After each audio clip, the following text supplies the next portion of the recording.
ಸಂಸದೀಯ ವ್ಯವಹಾರಗಳ ಸಚಿವರು ಹೌದು, ಕಾನೂನು ಸಚಿವರು ಹೌದು, ಜೊತೆಗೆ ಪ್ರವಾಸೋದ್ಯಮ ಇಲಾಖೆಯ ಸಚಿವರು ಕೂಡ ಹೌದು. ಎಚ್.ಕೆ. ಪಾಟೀಲ್ ಅವರಿಗೆ, ಅವರ ಇಲಾಖೆಗೆ, ಪ್ರವಾಸೋದ್ಯಮ ಇಲಾಖೆಗೆ ಬಜೆಟ್ನಲ್ಲಿ 284 ಕೋಟಿ ರೂಪಾಯಿ ಅನುದಾನ ಘೋಷಣೆಯಾಗಿತ್ತು. ಅದರಲ್ಲಿ ಮೊದಲ 2 ತಿಂಗಳಲ್ಲಿ ಇವರಿಗೂ ಕೂಡ ದೊಡ್ಡ ಪ್ರಮಾಣದ ಮೊತ್ತ ಬಿಡುಗಡೆಯಾಗಿದೆ. ಘೋಷಿತ ಬಜೆಟ್ನ ಫಂಡ್ ಏನಿದೆ, ಬಜೆಟ್ನಲ್ಲಿ ಏನು ಫಂಡ್ ಘೋಷಣೆ ಮಾಡಲಾಗಿದೆ ಆ ಫಂಡಿಗೆ ಹೋಲಿಕೆ ಮಾಡಿದ್ರೆ ಮೊದಲ 2.5 ತಿಂಗಳಲ್ಲಿ ಎಚ್.ಕೆ. ಪಾಟೀಲ್ ಅವರ ಪ್ರವಾಸೋದ್ಯಮ ಇಲಾಖೆಗೂ ಕೂಡ ದೊಡ್ಡ ಪ್ರಮಾಣದ ಮೊತ್ತ ಬಿಡುಗಡೆಯಾಗಿದೆ. 56.69 ಕೋಟಿ ರೂಪಾಯಿ. ಅದರಲ್ಲಿ ಬಳಕೆ ಆಗಿರುವಂಥದ್ದು ಕೇವಲ 6.69 ಕೋಟಿ ರೂಪಾಯಿ ಮಾತ್ರ. ಇವರು ಕೂಡ ಹಿಂದುಳಿದಿದ್ದಾರೆ. ಹಿರಿಯ ಸಚಿವರು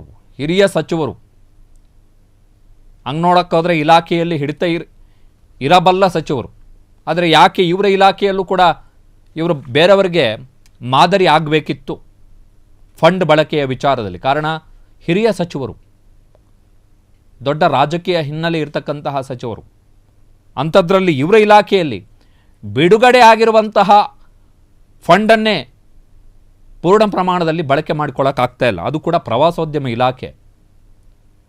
ಎಂಪ್ಲಾಯ್ಮೆಂಟ್ ಜನರೇಷನ್ನು ಮತ್ತು ಇತರೆ ಸ್ವರೂಪದ ಆದಾಯ ಸೃಷ್ಟಿಯ ನಿಟ್ಟಿನಲ್ಲಿ ಪ್ರವಾಸೋದ್ಯಮ ಇಲಾಖೆಯ ಪಾತ್ರ ದೊಡ್ಡ ಪ್ರಮಾಣದಲ್ಲಿದೆ.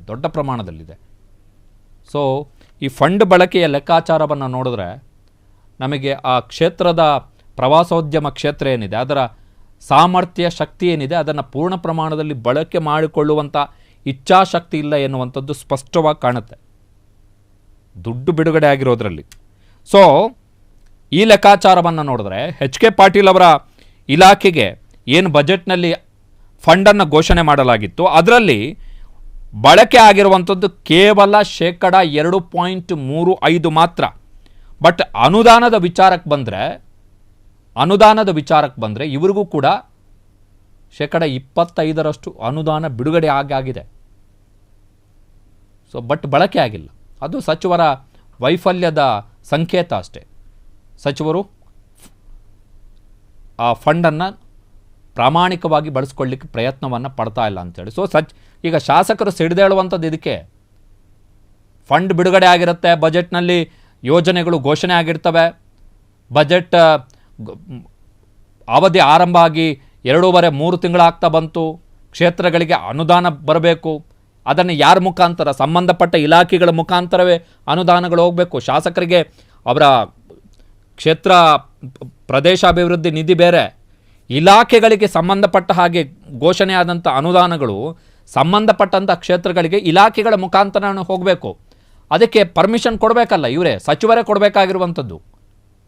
ಸೊ ಶಾಸಕರು ಫಂಡ್ ಇಲ್ಲ ಅಂಥೇಳಿ ಹೊರಗಡೆ ಬಂದು ಅವರದ್ದೇ ಪಕ್ಷದ ವಿರುದ್ಧ ಮಾತಾಡ್ತಾರೆ. ಕ್ಷಣದ ಸುದ್ದಿಗಳಿಗಾಗಿ ಫ್ರೀಡಂ ಟಿವಿ ಸಬ್ಸ್ಕ್ರೈಬ್ ಮಾಡಿ, ಲೈಕ್ ಮಾಡಿ ಹಾಗೂ ಫಾಲೋ ಮಾಡಿ. ಹೊಸ ಸುದ್ದಿಗಳ ನೋಟಿಫಿಕೇಶನ್ಗಾಗಿ ಬೆಲ್ ಐಕಾನ್ ಮೇಲೆ ಕ್ಲಿಕ್ ಮಾಡಿ.